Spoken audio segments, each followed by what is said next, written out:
Okay, so I think we're all here, or maybe not all. It's probably best to wait maybe 1 or 2 minutes to have all people joining, right?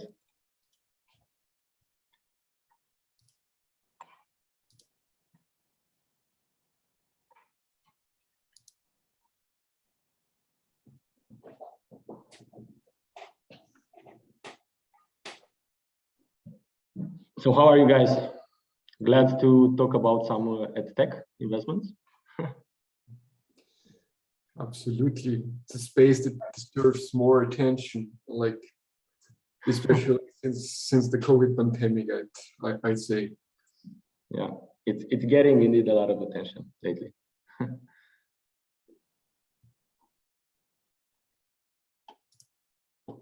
I see more people joining.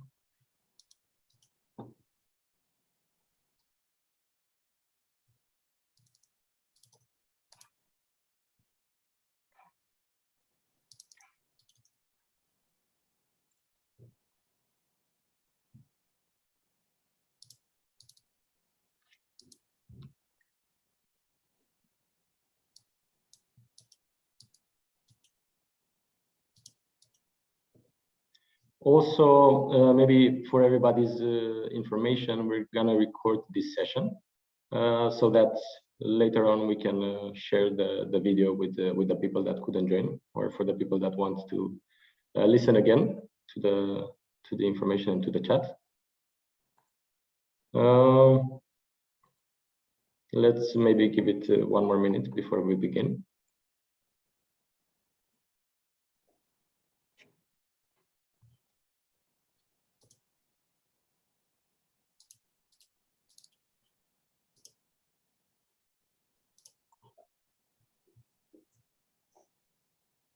Okay, actually more people joining.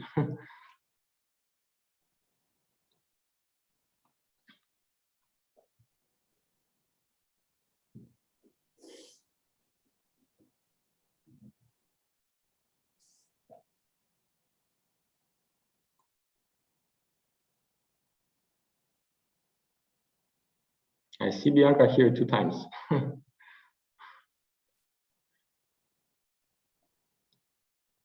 Okay, I think we can kick off. Probably more people will join along, but I think we're good to go now. First of all, thank you everybody for joining. So my name here is Mircea Ghiță. I'm an investment manager here at Seedlink, and I'm happy to moderate this conversation about EdTech investments. I think it's a very exciting field to discuss about. And of course, I brought together with me 2 experts to give you more insights about this industry. I'll let them one by one introduce themselves very briefly. One of them is the CEO and founder of EziBac, a company that recently raised some money through Seedlink. She's named Raluca Stratulat. You can see her here. Thank you, Raluca, for joining. And Florian Lettner, CEO and co-founder of Fretello, a company that is currently fundraising through Seedlink. So if you may, Raluca, you can give us a brief introduction about yourself. Of course. Thank you, Mircea, for the invite and also for the subject. It's indeed more and more interesting on the market. Thankfully, fingers crossed, it will become more and more interesting along the way, post-pandemic, I mean. Yes, I'm called Raluca, and I'm a teacher and an architect, and at the same time, a social entrepreneur, I would like to phrase myself. And I work with teenagers mostly to prepare them for the architecture university. And at the moment, I'm working upon the plans to open the first alternative architecture college in Romania. So everything that implies education and alternative methods would also imply Raluca along the way. Great, thank you very much. Hope to see a lot from you soon. And Florian, please introduce yourself. Yeah, so thanks for having me. So I'm a co-founder at Fretello. We create AI-powered guitar lessons for guitar players, beginner players who struggle getting started because learning a musical instrument is hard. It's overwhelming and intimidating. I know how that is because I almost quit because of that as well. In terms of my background, I'm originally a software engineer and entered university R&D space in the field of mobile multimedia. So I was also lecturing at university in the field of audio computer graphic. And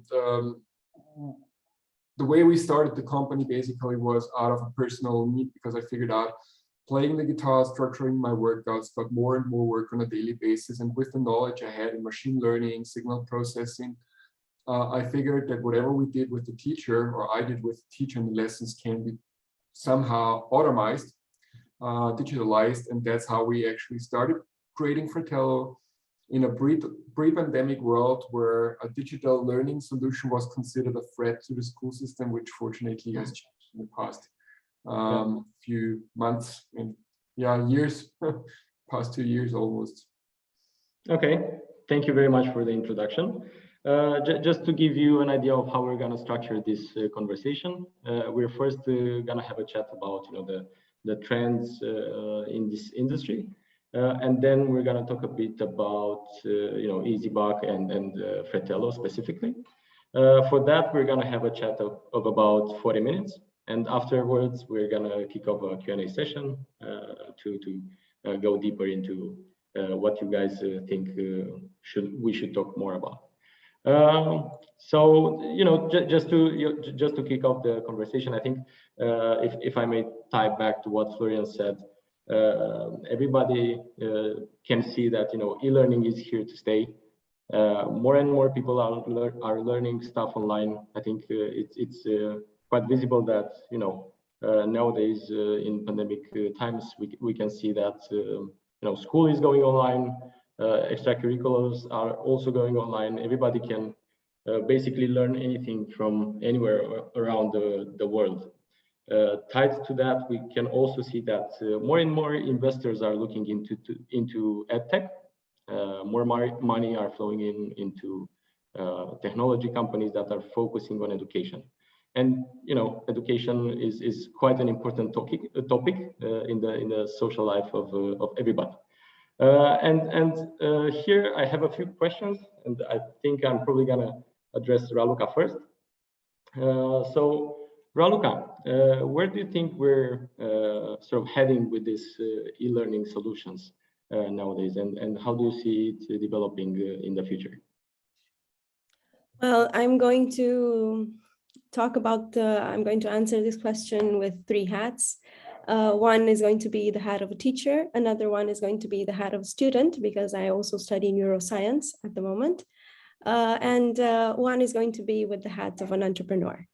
And regarding the hat of a teacher, putting it on, what I have noticed in the classroom, now I have either completely online classes, and I teach drawing classes online, and either I have hybrid classes, some pupils online, some pupils offline. And a trend that I've noticed is that with the online possibility, students are putting more and more accent towards an immersive learning.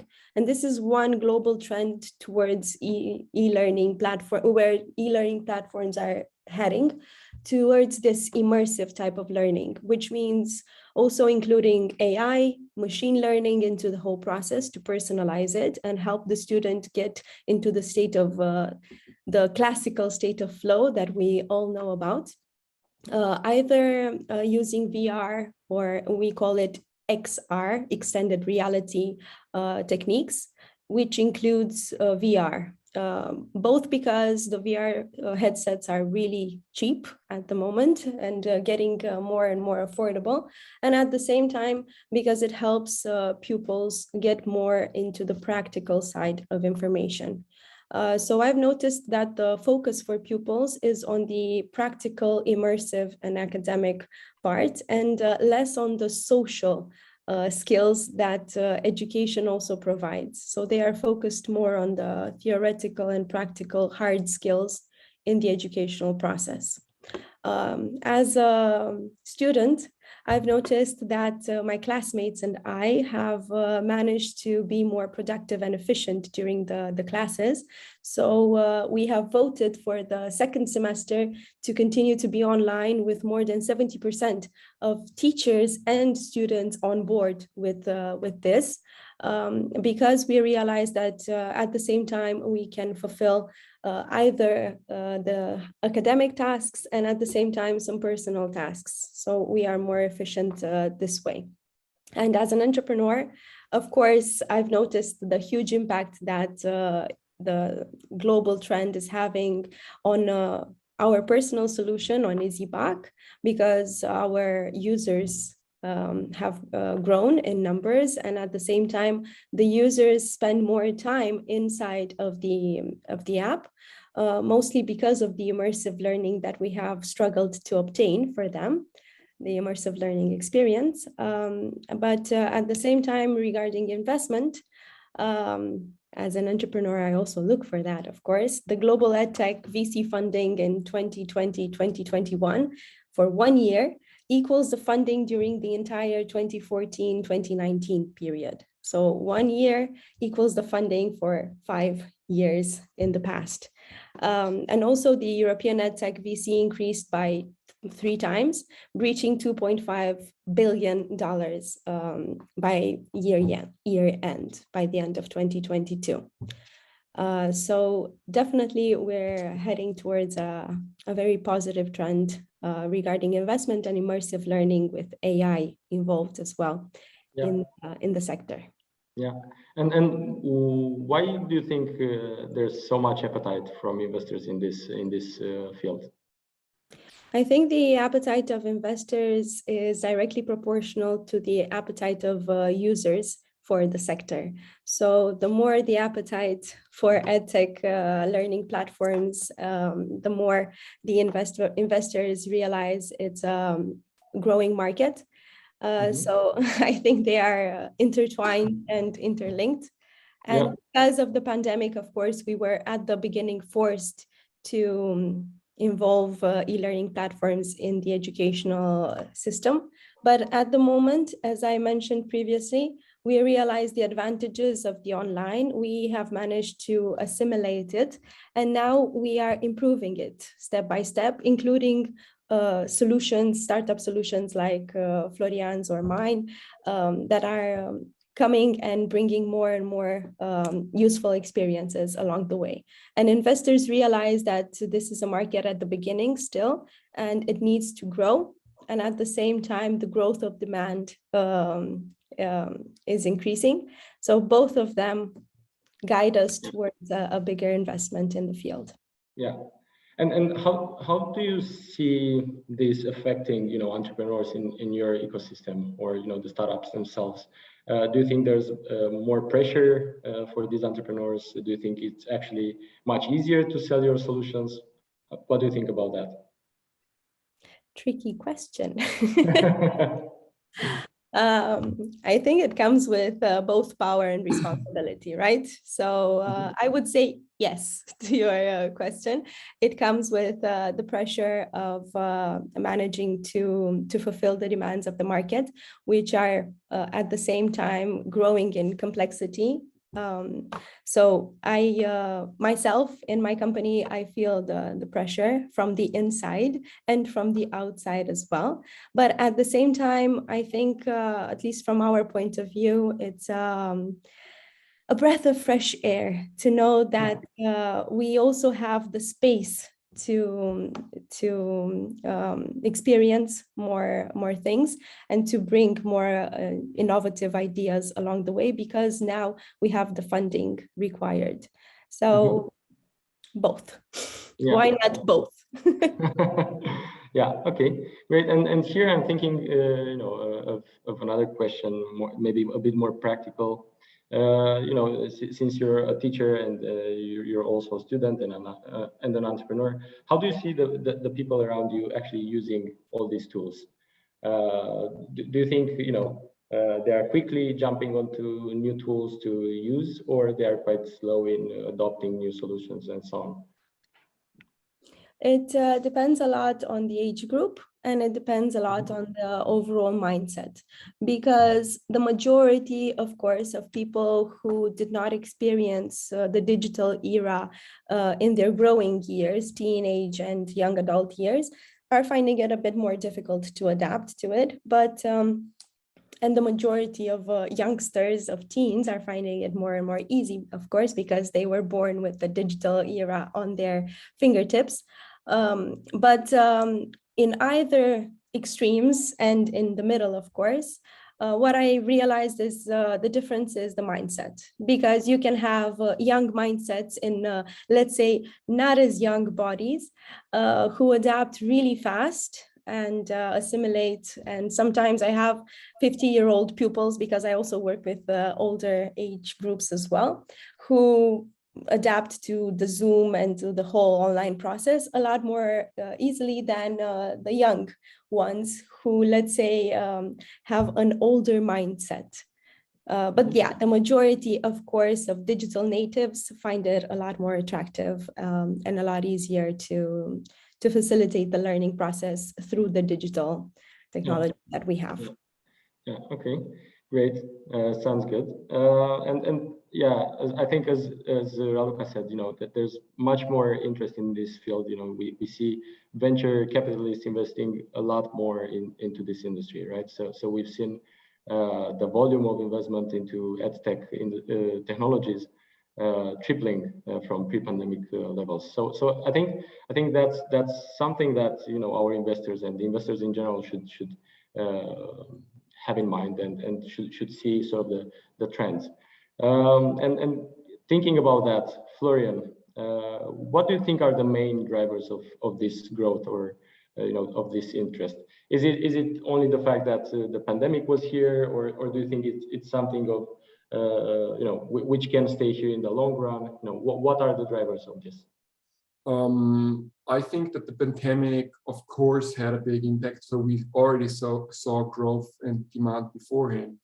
What the pandemic really changed was the opinion of schools and how schools see digitalization. Like, regardless if we talk about music lessons in music schools, which were very traditional and were threatened by a digital product. So I remember in 2016 when we started, everybody was like seeing us as a threat. We were never here to replace them, but more like to complement them. But also in other areas, thinking of Austria, like e-learning solutions always were slow because like everybody's on site. We have a proven system that didn't change, and all of a sudden people were forced to adapt because students were forced to stay at home, teachers were forced to stay at home. So how do you communicate? And Microsoft Teams and Zoom as the only options you had available on the market quickly turned out as communication tools, but not ideal solutions to solve all these problems we have here. So I think in terms of education, there's the sector of academic learning, K-12, kids education, so how you deal with technology and digitalization of content, making experiences more like mixed reality or more engaging, like providing virtual reality, augmented reality, or all these tools that are coming into play here. On the other hand, there's also the sector of educational trends in corporates, like all these HR platforms, like processes change. How do you sell stuff when you can't travel to your customers anymore? Offering trainings and marketplaces to consume education. So we, for example, with GoStudent, we have the first unicorn in Europe, the first EdTech unicorn. It's basically just a consumer-to-consumer marketplace to consume educational content. So I think the pandemic was a big wake-up call. I think the growth was there already, but the interest that it got so much public attention was mainly caused because everybody is in need of a solution. Teachers need to contact the students. Students need to consume their lessons somehow. They don't want to be stuck at home. And also corporates need to adapt to like stay on the forefront and educate and adapt to the new situations of like remote working or home office situations as well. Mhm. And then do you think there's a problem, or where's the biggest problem? Is it in sort of infrastructure of these solutions and providing infrastructure for everybody to be able to learn and study online? Or is it more of the problem of actually having people to put up content and you know, to sort of convince everybody that that this trend and education online is efficient? Where do you think is the most need to improve?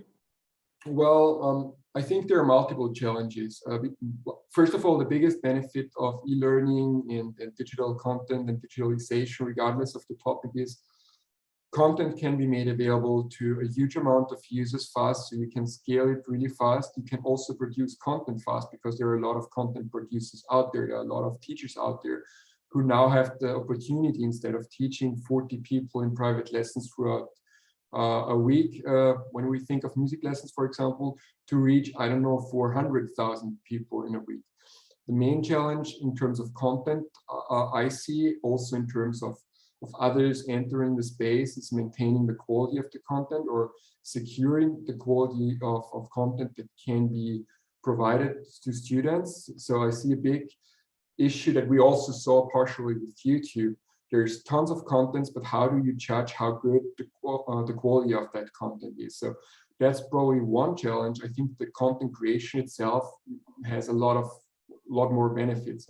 On the other hand, of course, there is the challenge that you still try to break up very traditional structures, like working with schools who never worked with digital systems. They're at the very beginning. Their understanding is like very new to that topic. So a lot of educational effort is required to establish these tools in teaching institutions, for example. Mm-hmm. Yeah, very interesting. And just one thing to point out: if the participants have any questions, please put them in the chat. We're gonna go through them, of course, at the end of the conversation. But just feel free, if you have any question, just type it in there so we can discuss about it later. Okay, getting back. So Florian, you know, thinking about your more specific niche, so music e-learning and music technology. What is sort of the main trends that this niche is facing at the moment? Well, first of all, I wouldn't call it a niche because there's a musician in every second household worldwide. Yeah. So the market is huge. Yeah, but the main driving factors are like pre-pandemic. Music education was classical, like finding a teacher if you don't consume lessons on YouTube. You go there once a week, you do the lesson, you get feedback, and you learn or you don't learn, and practice or don't practice at home. With the change in the pandemic situation, people were more like looking how to do remote lessons, and that's more easy if you teach a language or mathematics or other things. In terms of music, we have one technical limitation, which is latency. Like if you ever try to play with your teacher, like two people playing guitar over the internet, you will figure out it doesn't work out because of technological limitations, which is latency. So especially in the music education sector, people found quickly out that Zoom and Co are not the solutions there. On the other hand, like as already mentioned in the beginning, when we started, everybody was seeing us as a threat because we used AI to provide students with feedback. So we are replacing the guitar teacher.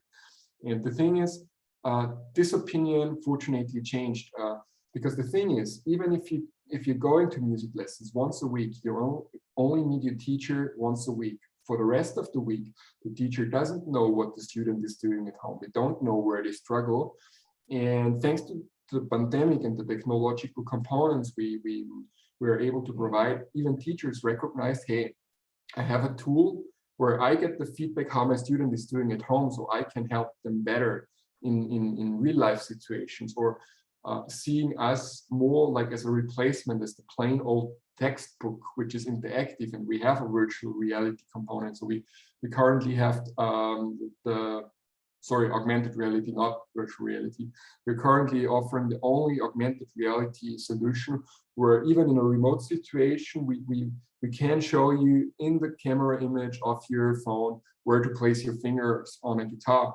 So that's not possible for a teacher in a remote situation that needs haptical feedback. So we see that the sector is moving, and it's also not only moving and getting more digital. So in terms of numbers, for example, in the US and in Europe, 40% of all music lessons are already consumed online. So Zoom lessons, YouTube, whatever, our apps, you name it. Markets like China are just discovering that potential. So we're speaking about a 4% digital learning coverage there. So this market is going to explode in the next few years, and this is a huge opportunity. Mm-hmm. And then I think what you also can infer from what you said is the fact that the situation and the context nowadays only helped us realize the added value, not only to use it during the pandemic, and it's also gonna help us after that period of time, and it's gonna be helpful for the future in the long run. Is there also any sort of social or psychological aspect that you saw people getting from using your solution or other solutions in like online music education? Well, learning a musical instrument is per se a very social activity, and there are a lot of studies. They have been there before the pandemic situation that shows that making music helps you reduce stress and deal with mental illnesses.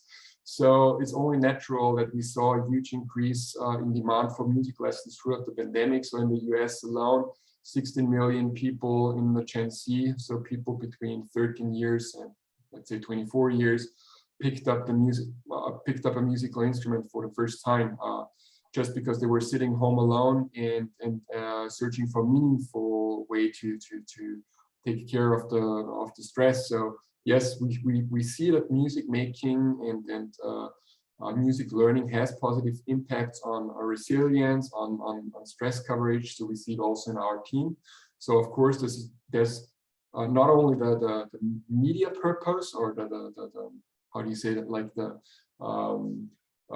the purpose of making music. People are more and more making music to de-stress after work rather than following a goal to become a rock star or whatever. Mm-hmm. And I think that's the case for you as well, right? Because you're also playing the guitar a lot. Right? Well, I'm too old to become a rock star. Yeah. Okay, great. Thank you very much for your insights.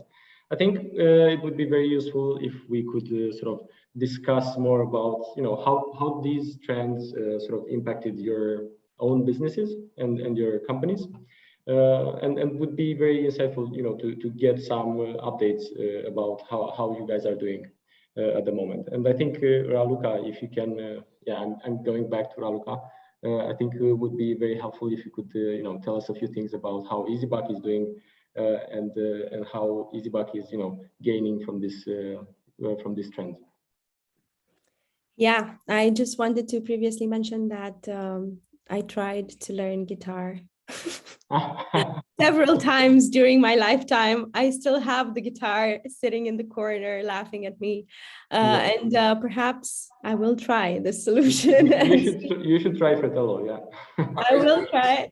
I will tell you if it finally worked for me. Send your promo code after the call. But I'm just saying, Florian, I'm keeping the nails. I'm just keeping the nails. I don't know if I can do it, but I'm keeping them.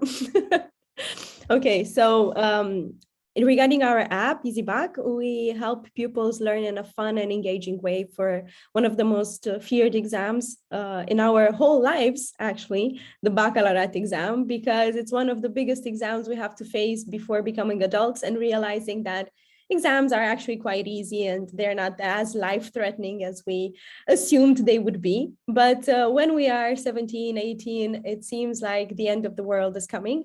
So this is why I decided to start with this particular exam. But our plan is to expand to basically any type of exam and have an improved stress-free experience learning for that particular exam. Hopefully learning at the same time that, well, studying can be fun, because I truly believe that our purpose here in this existence is to have fun and to learn things along the way. So that's why I decided to put them together, why not, into this. And yes, it has improved during the pandemic. It helped us a lot to ride the e-learning wave. For us, what we did is that since the beginning of the year, when we managed to raise the investment on Seedblink, we managed to stabilize first and foremost our app in order to have, let's not say no crashes, but a lot less crashes and a lot less bugs inside of it. We had an audit for our user experience and our user interface with several focus groups. And at the same time, we used really professional company that helped us with this audit. So we improved our user experience and the interface as well.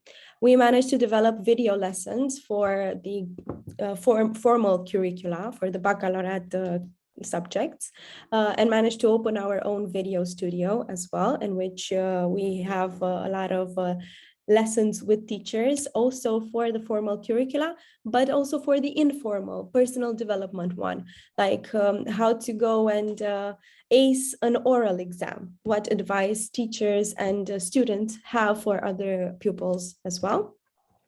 And we managed to also improve our creator platform, the platform in which you go and you add the actual questions, the content, because it was not as user-friendly. So we wanted more teachers to help provide content. Therefore, we needed to have a better platform for this.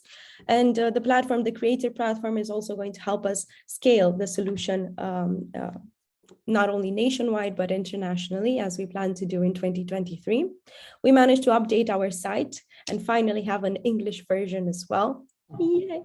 And also added a shop, because we wanted to expand the monetizing part for merchandise. We now have t-shirts with designs made by pupils for pupils to help them go to the baccalaureate exam in a more fun and relaxed way, with funny messages with this exam. And we managed to grow a community, because this was a main challenge for us. We had a lot of users, and the users have increased. We have reached more than 72,000 users, with around 4,000 to 6,000 monthly active users, depending on the period. And before the baccalaureate exam, it reaches 20, even 30,000 users per month. And we also managed to improve the average time that a user spends inside of the session from 8 minutes to 12 to 15 minutes. It depends also on the period. They stay more on the app in the weekends, actually, than during and on Mondays. That was a shock for us. And we managed to reach more and more rural parts of Romania. And this was a big success for us, that we managed to go beyond cities and reach the towns and the smaller villages. We also, the community is on Discord, another platform, where we have study sessions with the pupils. And now we are expanding the study sessions between the pupils. They are doing peer-to-peer learning communities. But now we want to provide teachers who come and private tutor them online. So we are expanding towards live sessions as well. This is going to be also another feature that we are going to add. And we are at the moment having 2 teachers who are teaching this week. We have just started them, and we're going to expand that in the next several weeks. We have more NGO partnerships, because we also have the non-formal part where you build your entrepreneurial skills, your civic skills, your emotional skills. So for this, we have content from NGOs. And at the same time, the pupils learn about NGOs and they can volunteer as well. And at the same time, they learn new things along the way, like financial education. Who doesn't need that, right? Yeah. And our plan for expansion in the next year, let's say 2023, we plan to scale internationally with a, wait for it, decentralized model in which yes, we're going for that, in which we want to facilitate a knowledge economy, we call it, where teachers and other content creators, not only teachers, anybody who creates content, actually, educational content, they create educational material and the users can consume it. And for this purpose, we are now preparing a white paper. We are on the verge of finishing it and launching it. And we are updating the site, and we will also launch a cryptographic token at the end of 2022. Breaking news here. Breaking news. We're decentralizing. Yeah. Thank you very much. I wish I had your solution when I was in the 12th grade, preparing for the baccalaureate. Me too, Mircea. Me too. Yeah. Okay, great. Thank you very much. And now turning back to Florian, what are sort of the advancements and the developments that you guys are doing at Fretello? You know, I've seen that you guys were the app of the day in the App Store. So we're seeing a lot of great stuff from you as well. What are the new updates or developments? Well, the main thing we learned is, or the root cause why so many people fail to learn guitar is simply because it's hard. Like, it's overwhelming. If you ever went into a guitar store and see all these pros playing, you don't dare to ask a single question if you don't know how to hold the guitar. And so for us, the road map is pretty clear. We need to get in touch with the customers where they struggle and where they have these issues.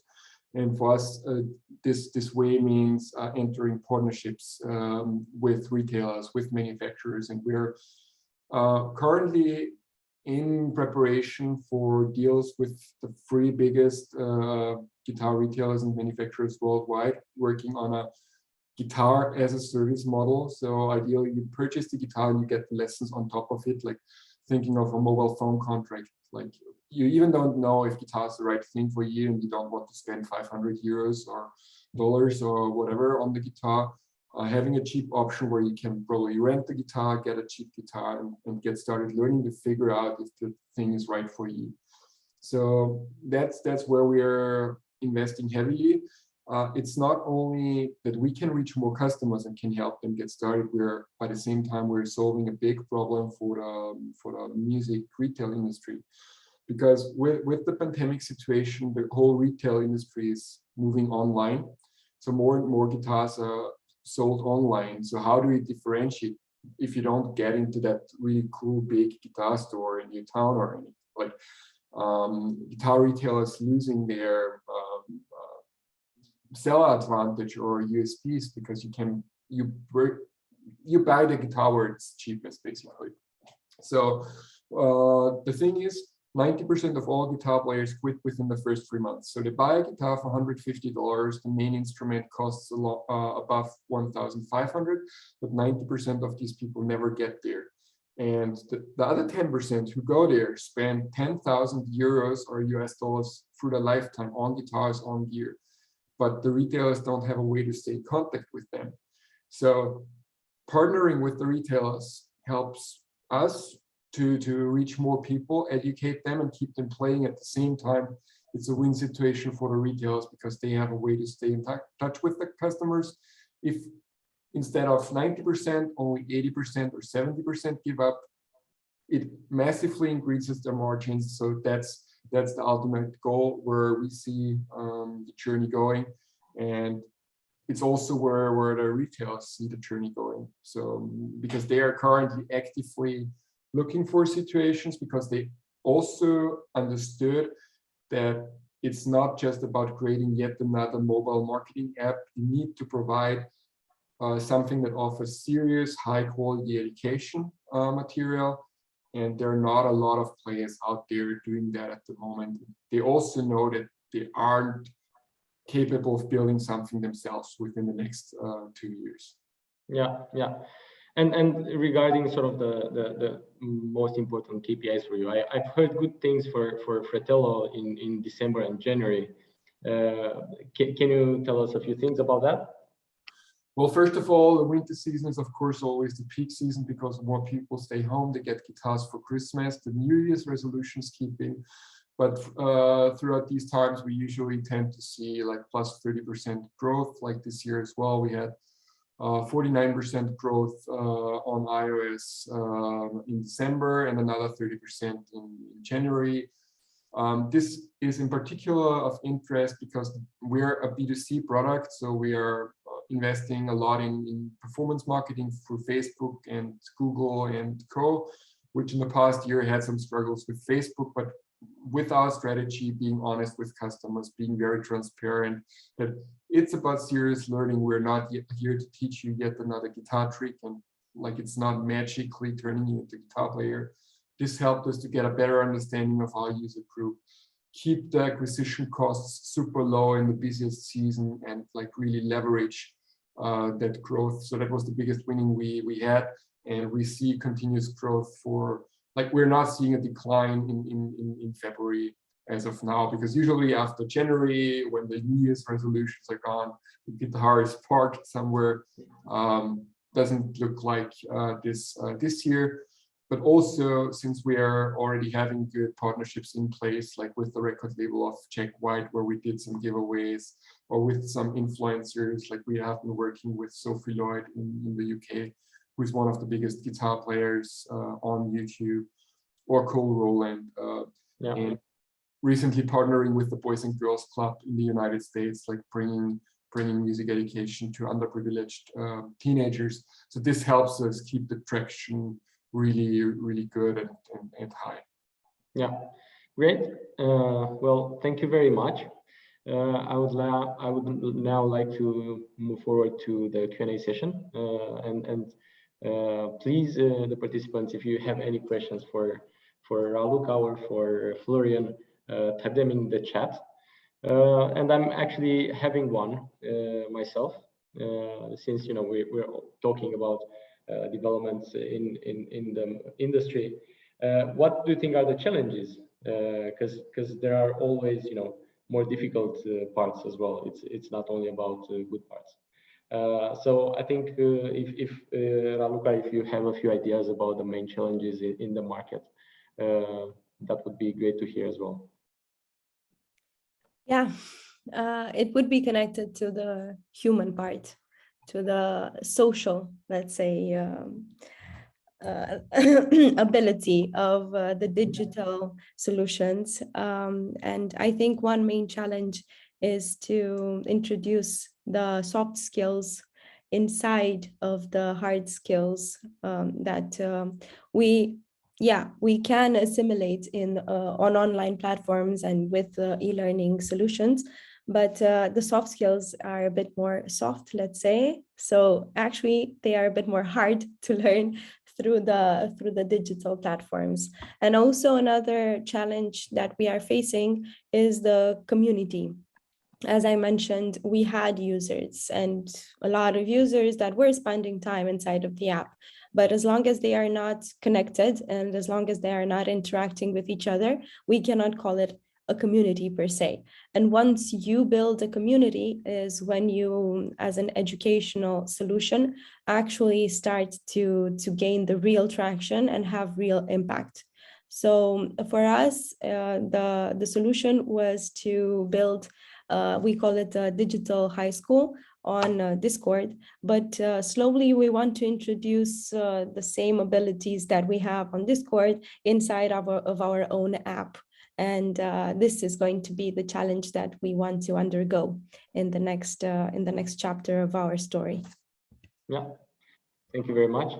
And I think an interesting question for Florian would also be, we've seen quite some exits in the industry as well. How do you see sort of the potential of exit in music education, or maybe in Fretello's case? Well, the exit potential or M&A potential is there. It's huge and growing. Knowing that the partnerships I was mentioning before, they pretty like they know pretty well what they can do and they can't do. So they're great in building musical instruments. They're not good at building digital products. There are multiple occasions that showed it doesn't work out if they try to build a product themselves. But we're talking about companies who are plus, like Gibson, for example, does plus 3 billion in revenue with guitar sales every year. In case of Yamaha, it's plus 20 billion because they have a broader range of musical instruments. So they have the purchasing power. They're in need of digital solutions. They know they don't want to build those solutions. So that's one way to go, like moving in the direction of corporate exits and acquisitions. So we've seen that a lot of times working in Austria with Fantastic, for example, who got acquired by Adidas in 2015. On the other hand, we're also seeing the first music tech startups becoming unicorns. So we had Joytunes joining the Unicorn Club as the first music tech startup, music education startup.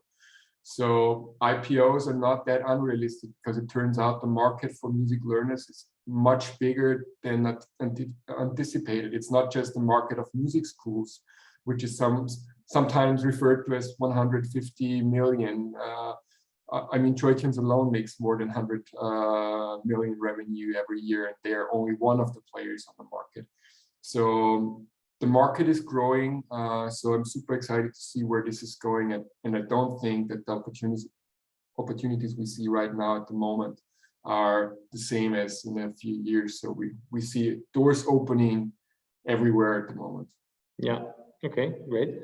I see another question outside. I received another question outside of Zoom, which is intended to Florian. What sort of the number of users, and also how does the revenue grow since you listed on Seedling? In terms of users, we currently count 700,000 registered guitar players on our platform. We are at 45 to 50,000 monthly active users. So monthly active users are counted users who complete lessons, who practice with the app. Since we listed on Seedling, like we started listing late November, I guess. So we had, as already mentioned, like 40% growth, revenue growth in December, and another 30% in January. Let's see what February brings as well. And, yeah. Okay, great. Then I think those would be the questions. I see no other questions in the chat. So if you have any, please shoot them out. Otherwise, I think we'll be able to conclude this session. I think that was about it. Thank you guys very much for taking the time. Thank you very much for you, Raluca, Florian, as well, for taking the time and discussing with me about your fields. And of course, yeah, we're always happy to hear your thoughts, and we're always happy to hear investors' ideas and questions about our portfolio companies and the ongoing campaigns. So and I see there are no questions. I think we can conclude. Thank you very much. Hopefully we'll see each other soon in great shape, and have a lot of fun in the meantime. Definitely. I'm going to play the guitar. Let's all start playing the guitar. Yeah, definitely. I promise you don't have to cut your nails. Yeah. Oh, that's great. That's why I've been postponing it for like 15 years. I actually bought the guitar from my first ever salary. That's what I decided to do with it. Yeah. So the intention is there. Yeah, definitely. It's there. Yeah. Okay. Thank you so much. Thank you very much. Bye. Bye-bye.